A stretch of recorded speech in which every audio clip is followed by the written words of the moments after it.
ማህበረ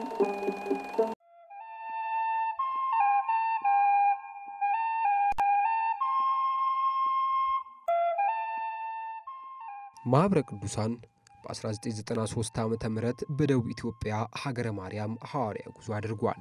በዚህ ጉዞ የማህበረ ቅዱሳን ዘማሪያንና መምህራን ተሳትፈውበታል። በወቅቱ በሀገረ ማርያም በተደረገው በዚህ መርሃ ግብር በርካታ የአካባቢ ኦርቶዶክሳውያን የተሳተፉበት ሊቃውንተ ቤተክርስቲያን በተገኙበት በድምቀት የተካሄደ ጉባኤ ነው። በጉባኤው ጅማሮም የማህበረ ቅዱሳን ዘማሪያን በአውደ ምሕረቱ ወረብ አቅርበዋል።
ክርስትና የህይወት መንገድ ነው። መንገዱ ደግሞ ወደ ዘላለማዊ ክብር የሚያደርስ የህይወትና የድህነት የቅድስና መንገድ ነው። ያመነ የተጠመቀ ሰው የእግዚአብሔርን የጸጋ ልጅነት ያገኛል። የቤተ ክርስቲያንም አባል ይሆናል። ከክርስቲያን አንድነትም ይደመራል። ከዓለማዊነት ወደ መንፈሳዊነት፣ ከስጋዊነት ወደ እግዚአብሔር ቤተ መቅደስነት፣ ከውሸት ወደ እውነት እንዲሁም ወደ ዘላለማዊነት ክብር ጸጋ ይሸጋገራል። ኦርቶዶክሳዊነት የማደግና የመሸጋገር ህይወት ነው። በዚህ ጉባኤ የወቅቱ መምህር የሆኑት ዲያቆን አሳምነው ካሳ ኦርቶዶክሳዊ እምነት በሚል ጉዳይ ያስተማሩት ትምህርት ነው። በዛሬው እንደሚያስተምሩት ሃይማኖት አንዲት ናት። አንዲት እምነት አንድ ጌታ እንዳለ መጻሕፍት ያስተምራሉ። ዛሬ ግን እንደምታውቁት እየተፈሩም እንደምታዩት ሃይማኖት ሳይሆኑ ሃይማኖት ነን፣ ሳያውቁ አወቅን፣ ሳይረዱ ተረድተናል የሚሉ ብዙዎች ናቸው። እነዚህ ሁሉ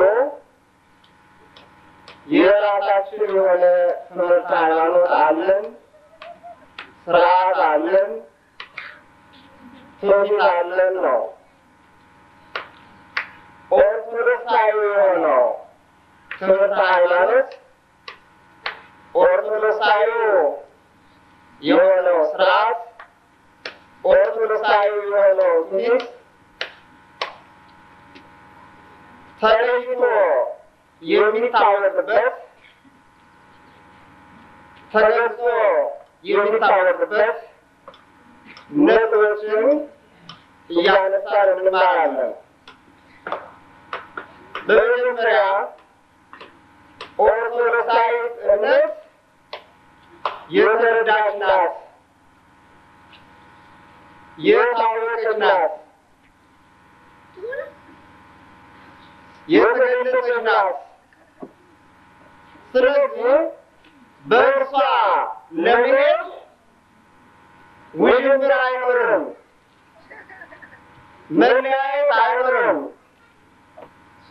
መከፋፈል አይኖርም። ለምን? እርሷ የተረዳች ስለሆነች። ባለማወቅ ካልሆነ፣ በትምህርት ማለት ካልሆነ፣ አዳም ራስን ከቤተ ክርስቲያን በትምህርት በላይ በማድረግ ለመማር የተዘጋጀ ሰውነት በማጣት ካልሆነ በቀር ኦርቶዶክሳዊ እምነት የተረዳች ናት፣ የተብራራች ናት፣ የተገለጸች ናት፣ የታወቀች ናት። ይህ በምን ይታወቃል ለሚለው በሃይማኖት በቅዱሳት መጻሕፍት የተጻፈው ሁሉ በመጽሐፍ ቅዱስ የተጻፈው ሁሉ በእርሷ በሚገባ ሁኔታ ለአፈጻጸም በሚመች ሁኔታ በዝርዝር ተጽፎ እናገኘዋለን። ቅዱስ ዮሐንስ ምዕራፍ 3 ቁጥር 3 ላይ ሰው ከውሃ ከመንፈስ ቅዱስ ካልተወለደ ማለት በጥምቀት ሁለተኛውን መወለድ ካልተወለደ ከማይጠፋ ዘር ከአንድ ቋንቋ ከአንድ እምነት ከአንድ እግዚአብሔር ከአንዲት ሃይማኖት ካልተወለደ የእግዚአብሔር መንግሥት አይኖርም። ቅዱስ ማቴዎስ ምዕራፍ 28 ቁጥር 19 ላይ ምዕራፍ 28 ቁጥር 19 ላይ ሂዱና አጥምቁ፣ አስተምሩ፣ ደቀ መዛሙርቴ አድርጉ፣ የኔ አድርጉ፣ የኔ ገንዘብ አድርጉ። ይህንን በማወቅ ብቻ ክርስትናውን የጥምቀትን ስርዓት በአግባቡ እናትነት መፈጸም አይቻልም። አባቶቻችን መንፈስ ቅዱስ ገልጾላቸው ያንን አብራርተው ካህኑ በዛ ጊዜ ምን ማድረግ እንዳለበት፣ ዲያቆኑ ምን ማድረግ እንዳለበት፣ የክርስትና አባት እናት ከነሱ የሚጠበቀው ምን እንደሆነ፣ ሕፃናት ወንድ ሴት በየትኛው ዕድሜ መጠበቅ እንዳለባቸው፣ አሕዛብ ሆነው የቆዩት ደግሞ በትምህርት ምን ያህል ጊዜ ቆይተው ምን ያህል ትምህርት ተምረው ምን አይነት ትምህርት ተምረው መጠበቅ እንዳለባቸው በመጽሐፈ ክርስትና በዝርዝር ተጽፎ ይገኛል። ስለዚህ ለጥምቀት ቀና ልቦናው ካለ ለመማር ፈቃደኞች ከሆኑ ከተማር ውዥንብር ሳይኖር መጥቶን በስርዓት ማከናወን ይቻላል። ለምን የተረዳች በመሆኗ ሁሉንም በዝርዝር አስቀምጣለች። እኛ አሁን በተለምዶ እናያለን። ክርስትና አባት የክርስትና እናት ሰብረው ይመጣሉ ቤተክርስቲያን። ስርዓቱን ሲፈጸም አንዳንዶች እገሌ የሚባል ሰው የሀብታም ስለሆነ በዚህ ችግር ቀን በዚህ ጉዳት ቀን ይደርስልኛልና ልጄን ክርስትና ስያዝ በሃይማኖት የማያምኑ ሰዎች የሚዘምሩ ሰዎች አሉ። በስጋዊ አእምሮ ብቻ በማሰብ ስጋዊውን ጥቅም በመሻት የቤተክርስቲያን ትምህርት ባለመረዳት ይዘው ያመጧቸው ሰዎች በግራ ቆመው ሲባል በቀኝ ይገባሉ። ይህን መሪ ሲባል አይልም።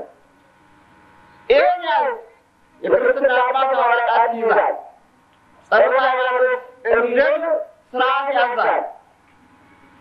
ይህንን ማከናወን አሁን እኛ ሳንችል ክርስትና አባት ሆነን እናት ሆነን ያሳለፍነው ጊዜ አለ። ይህን እያንዳንዳችን ራሳችንን ራሳችንን ማየት ነው። ምንድነው ዛሬ የተሰጠው ኃላፊነት? እኛ አባት ያው ለሌላ አይደለም፣ ለክርስትና እናት ለሌላ ጉዳይ አይደለም። መውለድ እኮ ወልዶ ልጅ ማስገኘት በተፈጥሮ ስርዓት ከእግዚአብሔር የሆነው እንኳን የሰው ልጆች እንስሳቱ ሌሎች አራዊት ያደርጉታል። ከዛ የሚበልጥ እናትነት ከዛ የሚበልጥ አባትነት ነው። ስለዚህ ኃላፊነትን በሚገባ አውቆ ተረድቶ ወደዚህ መግባት ያስፈልጋል። ሕፃናት ሴት በሰማንያ ወንድ በ40 ቀን ሲጠመቁ የክርስትና እናት ለሴት የክርስትና አባት ለወንድ አቁማለሁ፣ ኃላፊነት ሰጣለሁ፣ አስተምራለሁ፣ ከልጆቼ አልለይም፣ የሃይማኖት አባት ነኝ፣ የሃይማኖት እናት ነኝ። እንክብካቤው፣ ትምህርቱ፣ ኃላፊነቱ በእኔ ይሆን።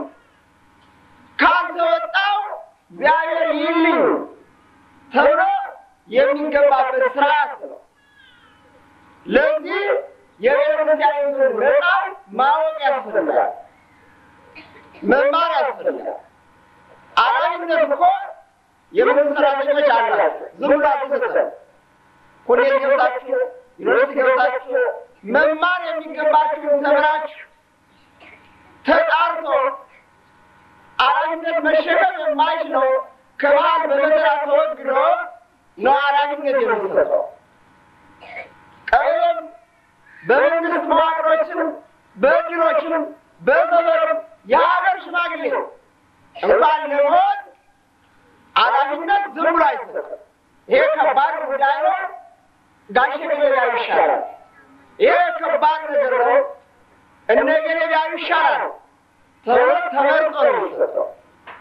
የክርስትና እናትነት የክርስትና አባትነት ከዚህ ሁሉ የሚበልጥ መንፈሳዊ ረቂቅ የሆነ ተግባር የሚከናወንበት ኃላፊነቱ ከበድ ያለ ነው።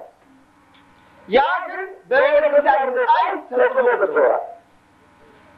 እንደ ሌሎቹ ግማሹ በቃ እንደዚህ ተጠምቃልና አያስፈልግም እንዲሁን እንጂ ምን ችግር አለ?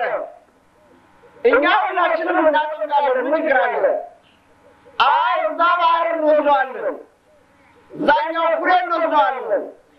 እንዲህ አይነት መለያየት በኦርቶዶክሳዊ እምነት የለም። ለምን? ኦርቶዶክሳዊ እምነት የተረዳች የተብራራች ስለሆነች ነው። ስለ ጋብቻ ቅዱስ ዮሐንስ ምዕራፍ 19 ቁጥር 5 ላይ ተጽፏል። እግዚአብሔር አንድ ያደረገውን ሰው አይለየውም። ያ ሥርዓት ተቀምጧል።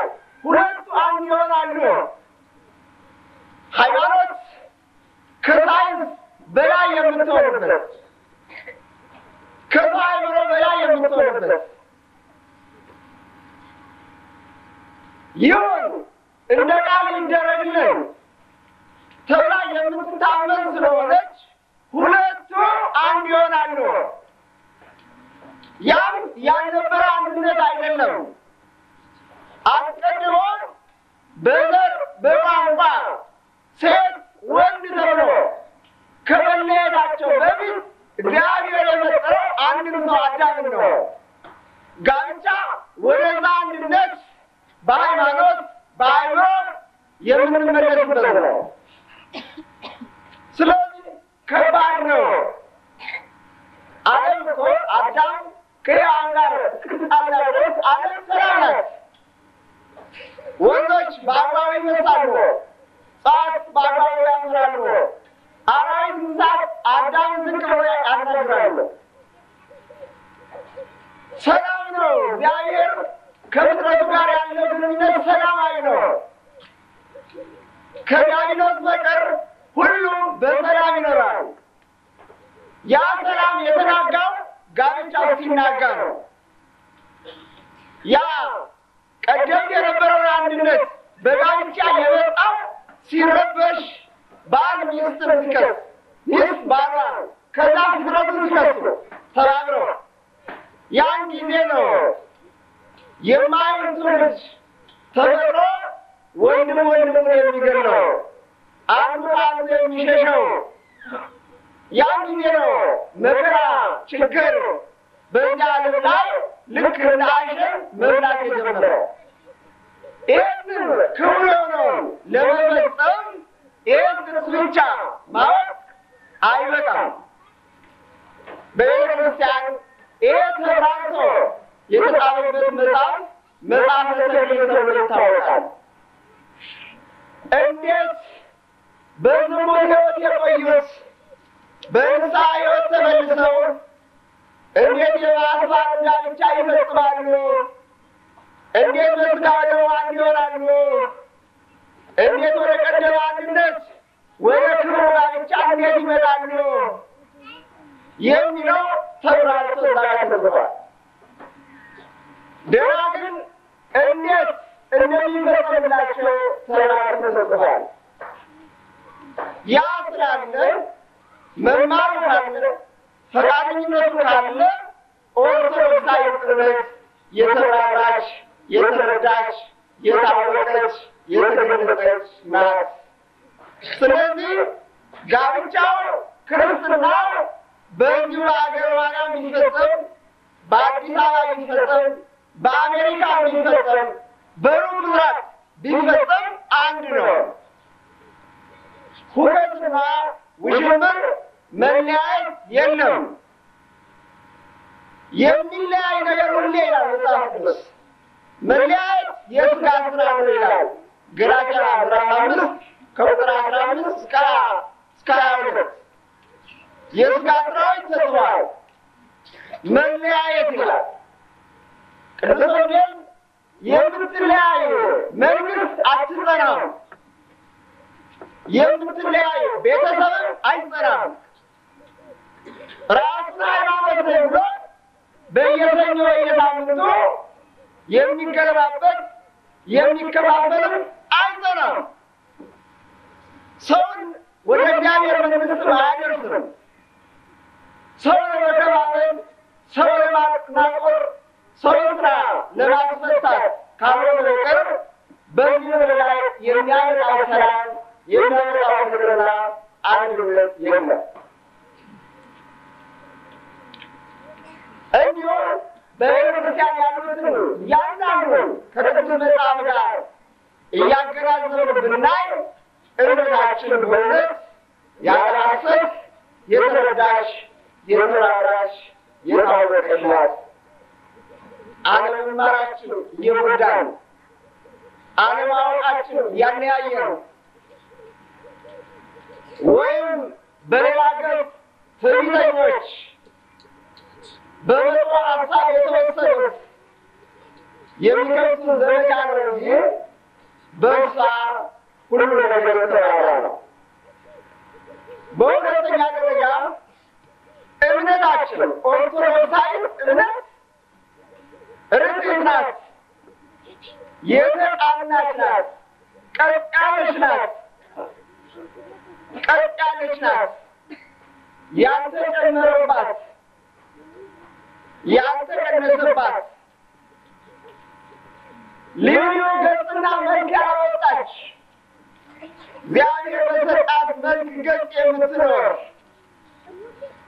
ከዛው ከመላእክት ሀገር ከመንበረ ጸባዖት ከሥላሴ በሕገ ልቦና ከዛ በሕገ ኦሪት ከዛ በሕገ ወንጌል እስከዚህ ድረስ ወደ ግራ ወደ ቀኝ ያላለች እምነት ናት።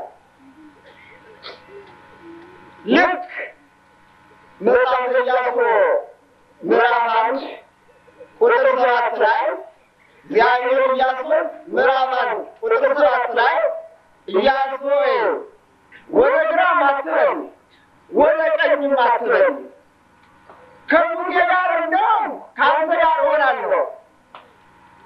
ለዚህ አንተ ወደ ግራም ወደ ቀኝም አትበል፣ ርቱዕን ቀናውን ነው። ኦርቶዶክሳዊ እምነት በዚህ ትታወቃለች። የሸመገላችሁ አባቶች፣ እናቶች፣ የዕድሜ ባለጸጋዎች አላችሁ። በእናንተ ዕድሜ እናንተ በጣም በነበራችሁ ጊዜ ዛሬ ምንድን ነው የተቀየረ ነገር አለ? የተለወጠ ነገር አለ? የለም። በመጻሕፍት ላይ ያሉትን እያንዳንዱን ስናይ እስከ ዛሬ ተቀብለው መቆየታቸውን ስናይ በእውነት ያለ ሐሰት ኦርቶዶክሳዊ እምነት ርትዕት ናት። በሁለተኛ ሳሙኤል ምዕራፍ 6 ላይ ያለው የታቦተ ጽዮን ክብር ነው። ሁለተኛ ሳሙኤል ምዕራፍ 6 ታቦተ ጽዮን በድል ስትገባ ጣዖት ሰባብራ ከፍልስጤም ስትመለስ የሕዝቡ እልልታ እንደ ቅጠል መሬት ላይ ሕዝቡ እየረገፈ መዘምራን እያሸበሸቡ በክብር አምልከው በዛች በመኖሪያ ሲያኖሩ ያለው ስርዓት ዛሬም ቢሆን በኦርቶዶክሳዊ እምነት እንደተከበረ ነው። ዛሬም ልበቀና እናቶች፣ አባቶች ኦርቶዶክሳውያን በዛ ስርዓት ያከብሯታል። ተጠብቆ ስለቆየ ቀጥ ብላ ከእኛ ስለደረሰች መንገድ ላይ የተጨመረ ነገር ስለሌለ በቅዱስ ማቴዎስ ምዕራፍ 4 መድኃኒዓለም ኢየሱስ ክርስቶስ ገዳመ ቆሮንቶስ ገብቶ ጾመ ይላል። 40 ቀንና 40 ሌሊት ያጠበውን ሳይዘረጋ የዘረጋውን ሳያጥ ከከተማ ርቆ በበረሃ በጫካ ያንን ስርዓት ፈጸመ ይላል። ገዳማዊውን ስርዓት አብነት አድርጎ አሳየ። ጾምንም ቀደሳት ይላል። ያ በኦርቶዶክሳዊት እምነት ዛሬም እንደተጠበቀ ነው። ይህን ነው አብይ ጾም ብለን የምናከብረው። የጌታ ጾም፣ የውዳሴ ጾም፣ አብይ ጾም፣ የካሳ ጾም ተብሎ ይከበራል። እስካሁን ተጠብቆ ቆይቷል። ለምን? ኦርቶዶክሳዊት እምነት ርጅን ስለሆነች። በሁለተኛ ነገሥት ምዕራፍ 5 ያለው ያ የሶርያው የሰራዊቱ አለቃ የሆነ በትንሽ ብላቴና ተሰብሮ ወደ ፍልስጤም ተሻግሮ ወደ ኢየሩሳሌም መጥቶ ከነቢዩ እጅ ከኤልሳዕ እጅ በረከት ተቀብሎ በዮርዳኖስ ተጠምቆ ከደሙ እንደዳነ ያንን አፈር ተሸክሞ እንደሄደ የኢየሩሳሌምን አፈር ተሸክሞ ለበረከት ይዞ እንደሄደ በሃይማኖት መጽሐፍ ተጽፏል። የሃይማኖት ሰዎች ፈጽመውታል። ዛሬ ያ በእኛ እንደተጠበቀ ነው። በሀገራችን ባሉት ገዳማት፣ አድባራት ጸበል ዛሬ ይሄ ስራ እየሰራ ነው። እምነት ማህበሩ ያን እየሰራ ነው። ምዕመናን እያከበሩ ነው። ዛሬም ወደ ግሸን ወደ ደብረ ሊባኖስ እንደዛ እንደ ሰራዊት አለቃ ጉዞ አለ። ስለዚህ ኦርቶዶክሳዊት እምነት እርግጥ ናት። በነቢያት ዘመን የሚፈጸመው በሐዋርያት ዘመን የሚፈጸመው ዛሬም በእርሷ እንደተጠበቀ ነው። ሶስተኛ ኦርቶዶክሳዊት እምነት ምን ናት? የተሟላች ናት። በእርሷ የሚቀር የሚጎል ነገር የለም። የተሟላች በምንድን ነው የተሟላች የምንለው? ቅዱስ ያዕቆብ ምዕራፍ 2 ቁጥር 16 ላይ ሃይማኖት ያለ ምግባር የሞተች ናት ይላል። ምግባር የሌለው ሃይማኖት በራሱ የሞተ ነው። ለምን? የሃይማኖት መገለጫው ምግባር ስለሆነ። ሰው እምነት ካለው ያ እምነት በስራ ይታያል። ሰው ጥሩ ምግብ ከበላ ከሰውነቱ ተስማምቶ ወጥቶ እንደሚታይ ወደ ውጭ እንደሚገለጥ ሃይማኖት እምነት ካለ ያ በስራ ይገለጣል። ስራ ከሌለ ግን እምነቱ የሞተ መሆኑን ያሳያል። ሌላው እንደዚህ አይነት ስርዓት የለውም። በአራተኛ ደረጃ የእኛ እምነት ኦርቶዶክሳዊት እምነት መጽሐፍ ቅዱሳዊት ናት። የመጽሐፍ ቅዱስ በቃ የምትነበብ መጽሐፍ ቅዱስ ኦርቶዶክሳዊት እምነት የምትበላ መጽሐፍ ቅዱስ፣ የሚጠጣት መጽሐፍ ቅዱስ፣ የሚለብሷት መጽሐፍ ቅዱስ፣ ባለን ዋት ሁሉ የምንደርስባት የምንግባባት መጽሐፍ ቅዱስ ናት።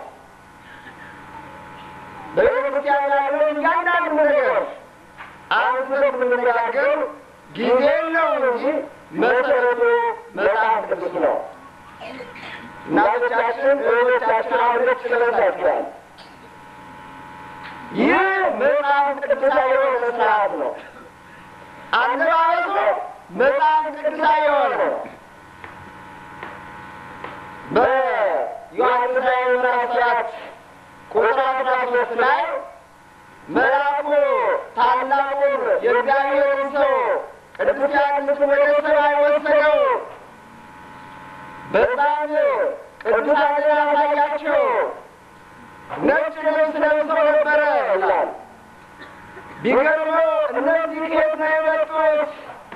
እነዚህ ነጭ ልብስ የለበሱት መልአኩን ጌታዬ ሆይ እያለ እያከበረ በኦርቶዶክሳዊትና እነዚህማ በበጉ ደም ልብሳቸውን ያነጹ በምድር ካለው መከራ የመጡ እያለ ያስረዳዋል። ንስሐ የመግባት ምልክት ምሳሌ፣ በበጉ ደም የመንጻት ምሳሌ፣ የትንሣኤ የእርገት ማረጋገጫ ምሳሌ ነች። የኢትዮጵያ ልብስ፣ የሀገራችን ልብስ፣ የቤተ ክርስቲያን ልብስ፣ የእናቶቻችን የእህቶቻችን ልብስ፣ የእኛ ልብስ ምሳሌነቱ ይሄ ነው። ምን ያህል እንወደዋለን? ምን ያህል የተስማማን ነው? ከዘመኑ አለባበስ ጋር አነጻጽረን የምናየው ምንድን ነው? አሮጊትነትን ረጅም ቀሚስ ነው መጎተት፣ ምንድነው ሽማግሌነትን እኔ በተራ መከናነብ። እንዲህ አይነት ስብከት እንዳለ ታውቃላችሁ። ምን ያህል ውስጣችንን እንደጎዳ ራሳችን እናውቃለን። ግን እኛ እያደረግን ያለነው መጽሐፍ ቅዱሳዊ የሆነውን ነገር ነው። ሕያው የሆነውን ነገር ነው። እግዚአብሔር ቃል የተረጋገጠውን ነው። ሰማይና ምድር ያልፉ እንኳን የማያልፈውን ነው የምናደርገው። በዚህ እንድንጸና ያስፈልጋል። በዓሎቻችን በቤተ ክርስቲያን ያሉት መጽሐፍ ቅዱሳዊ መሰረት ያላቸው ገና ሲመጣ፣ ትንሣኤ ሲመጣ፣ ዕርገት ሲመጣ፣ ሆሳዕና ሲመጣ ይህ ሁሉ መጽሐፍ ቅዱሳዊ የሆነ መሰረት ያለው ነው። እኛ ባለማወቅ ዳቦ ላይ ብቻ እንጀራ ላይ ብቻ ስጋ ላይ ብቻ ትኩረት አድርገን ከሆነ በትምህርት ማስተካከል ነው። ሰው ገና ያከብራል ብሎ ዳቦ ብቻ የሚያዘጋጅ፣ በሬ ብቻ የሚያርስ፣ በአፋዊ ጌጥ ብቻ የሚያጌጥ ከሆነ ሰውየው የሚያከብረው ገናን ሳይሆን ራሱ ሰውየው ገና ነው። ይሄ ሲጠብቅና ሲላላ ተረዳችሁ? ገና ማለት እና ገና ማለት ያለው አይነት ልዩነት ነው። መጽሐፍ ቅዱሳዊ መሰረቱ ተረድቶ ለሃይማኖት ቅድሚያ ሰጥቶ ያንን ከኋላ አስከትሎ የደስታ መግለጫ ካረገው ያከበረው ገናን ነው። ያን ካላረገ ግን የላላው ነው። ልብ ባለ ሆነ ገና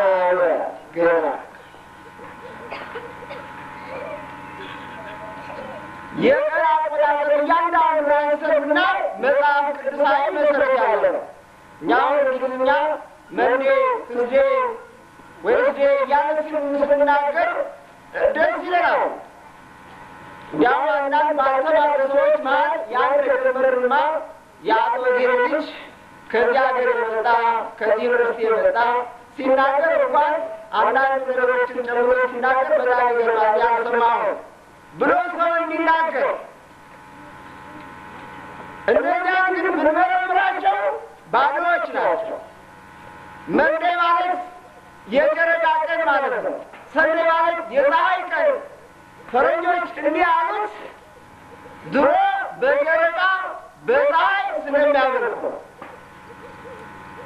ወራቱን ጊዜያቱን እንዲህ ብንመትሽ የትናንትን አሳፋሪ ታሪክ አለማወቅን የሚያሳይ ነው። በእኛ እሑድ የመጀመሪያ ቀን ነው። እሑድ ማለት አሐደ ከሚለው የግዕዝ ቃል የመጣ ነው። አሐደ ማለት የመጀመሪያ፣ ምን የሆነበት የመጀመሪያ እግዚአብሔር ሰማይንና ምድርን መፍጠር የጀመረበት የመጀመሪያው ቀን። የእኛ ነገር ሁሉ የእግዚአብሔርን ነገር የሚናገር ነው። የእግዚአብሔርን ነገር የሚያስረዳ ነው። ወደ እግዚአብሔር የሚያደርስ ነው። በራሱ አሁን ሰላምታው ብቻ ውሰን። ሀይ ማለት ምን ማለት ነው? ምሳሌ የሚያገር አያውቅም፣ ግን ይላል። የመማር ምልክት አድርጎ ይወስዷል። የስልጣኔ ምልክት አድርጎ ይወስዷል። ሌሎችም ብዙ አሉ። ትርጉሙ ምንድን ነው ይባል እንደ ቅድሙ አንድ ደካማ ነገር ከኋላ እንዳለ የሚያሳይ ነው።